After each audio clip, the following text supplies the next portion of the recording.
where they had to go, never to go.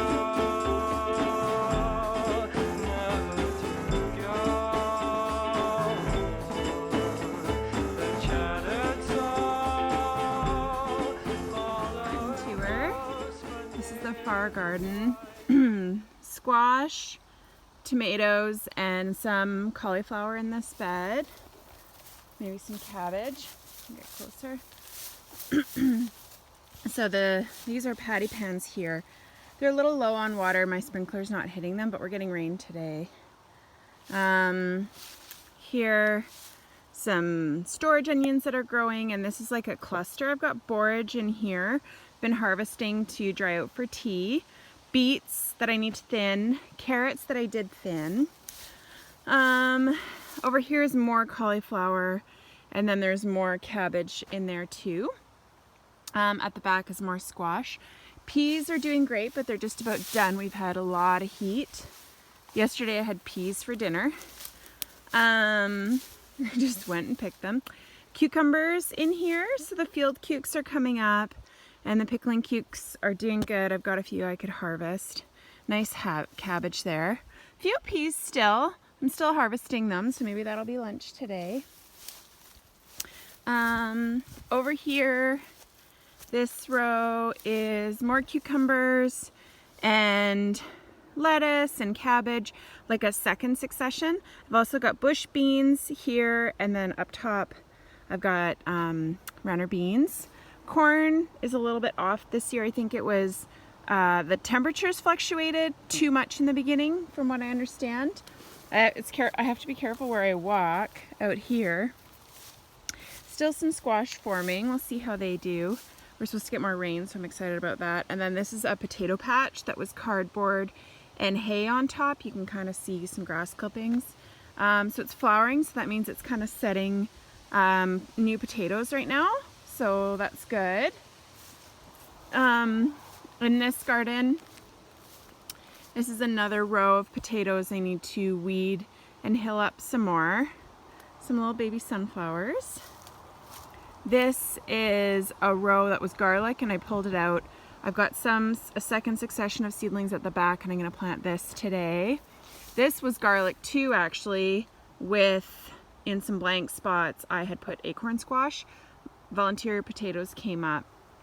So I've got second successions at the back of this row too, lettuce and beets primarily. You can't even see what's in here, but then there's the turnips, squash, onions. This is a cluster of tomatoes. And this is what happens when you don't trellis your tomatoes and you plant them too close together. And the same with squash. I mean, the squash is doing good in this garden. Primarily, I know I also planted the strongest varieties in this garden, so that's helped a bit. And there's a few squash kind of in the jungle. Some patty pans in the back. I don't know if you can see. There's cabbage, and I pulled a ton of broccoli already out of there. I've got some straw flowers, which are a really neat flower.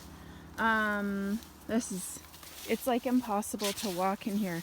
And it's fun to look and see if you can find any pumpkins. For instance, I've got this big guy in there. You can kind of see it. I would like to get in here and prune a bit and cut off, there's another pumpkin, some dead vines. We'll see. Sorry, I have to walk really far out. Like, you'll see there's a squash plant in here that goes all the way out to there. It's pretty crazy. I've got a lot of burdock I have to cut today. This row is acorn squash, and at the back was garlic, and so I'm gonna rip that out and put lettuce in there because it's shady from the oak tree. And I mean, that's my garden tour. I don't even know if you can see it. It's crazy. It's the greenhouse. So we have tomatoes starting to ripen. They're different varieties, and I didn't keep track of which is which. So either this could be the same as this or different. And to me it looks different, but honestly, I should have written it down. Basil's doing great. I've harvested it tons and lots of times. These tomatoes, I still haven't weeded the back. Same here, I let the purslane grow. These tomatoes, like one plant is just insane. These don't look like they got pollinated. Oh, this plant broke. So this had a trellis up here, but it looks like it might have snapped, so I'll do some work. Some tomatoes in here. This vine broke on the tomatoes, so I had to pick it. Ugh, I got a weed in here. It's just, I hate these red ants. Anyway, some issues with trellising and trying to keep things vertical. And the oregano has really taken over.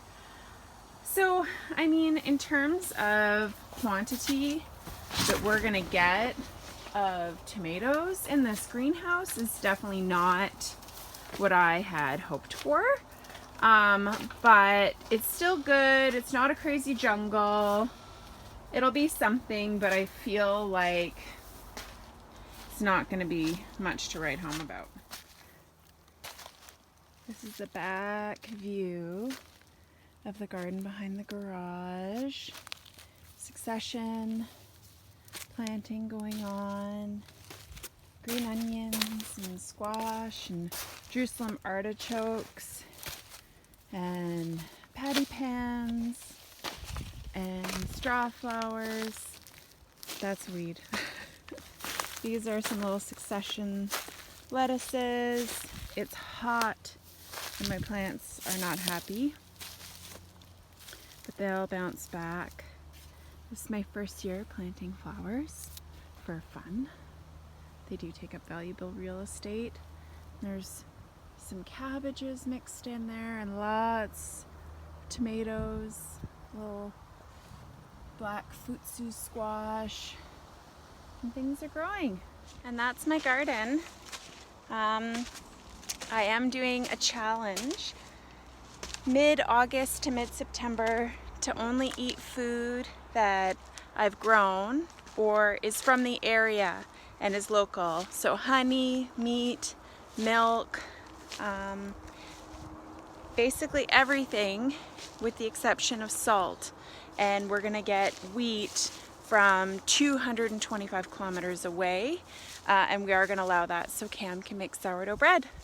But yeah, hopefully this garden can sustain us and keep us fed during this challenge with apples and all kinds of berries and fruit and potatoes. Hopefully the carrots are ready by then too, and we'll be eating full plates of a robust variety.